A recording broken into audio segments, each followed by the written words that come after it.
Kasus kekerasan termasuk perundungan di sekolah sudah masuk level darurat karena terus terjadi. Kondisi ini tidak bisa diatasi dengan cara-cara biasa. Pemerintah melalui Kementerian Pendidikan, Kebudayaan, Riset, dan Teknologi telah mendorong semua warga sekolah dan pemangku kepentingan pendidikan untuk bersama-sama mencegah kekerasan di sekolah. Ini dilakukan dengan membentuk Tim Pencegahan dan Penanganan Kekerasan (TPPK) di Satuan Pendidikan serta Satuan Tugas Pencegahan dan Penanganan Kekerasan di lingkungan Satuan Pendidikan atau Satgas PPKSP di tingkat pemerintah desa. Keberadaan tim anti kekerasan di sekolah diharapkan mampu membangkitkan kesadaran semua warga sekolah dan pemangku kepentingan pendidikan untuk bergerak bersama menghapus kekerasan di satuan pendidikan.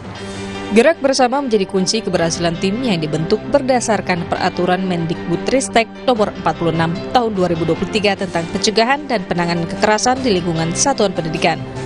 Sejak Permendikbudristek diundangkan pada 4 Agustus 2023 berdasarkan data Kemendikbudristek per 6 Maret 2024, sudah 362.370 satuan pendidikan atau 83,8% membentuk TPPK. Di tingkat Pemda, baru 18 dari total 38 provinsi dan 296 dari total 514 kabupaten kota membentuk Satgas PPKSP. Tentu banyak sedikitnya tim yang telah dibentuk ini bukanlah penentu keberhasilan, karena ini baru langkah awal cermin pemenuhan syarat administrasi. Kasus perundungan di Binus School Serpong, Tangerang Selatan misalnya. Di sekolah itu sudah ada Satgas PPKSP, tetapi kekerasan antar siswa tetap saja terjadi. Pemerintah Kota Tangerang Selatan juga telah membentuk Satgas PPKSP. Kondisi itu bisa menjadi evaluasi bersama untuk mengoptimalkan fungsi dan peran tim anti kekerasan di sekolah. Setiap pihak dalam hal ini, Satuan Pendidikan dan Pemda, bisa saja membentuk tim anti kekerasan di sekolah. Namun, tanpa ada kolaborasi dan koordinasi tidak akan terwujud gerak bersama yang menjadi kunci penghapusan kekerasan di sekolah. Pelibatan semua warga sekolah, termasuk orang tua, sangatlah penting agar upaya penghapusan kekerasan di sekolah bisa menjadi gerakan yang kuat dan simultan.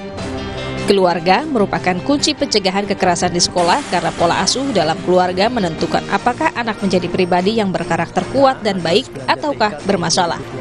Semua langkah yang harus dilakukan Satuan Pendidikan atau Pemda untuk mencegah kekerasan di sekolah sudah lengkap termaktub dalam Permendikbudristek Nomor 46 Tahun 2023. Yang dibutuhkan kemudian adalah komitmen para pemangku kepentingan terkait.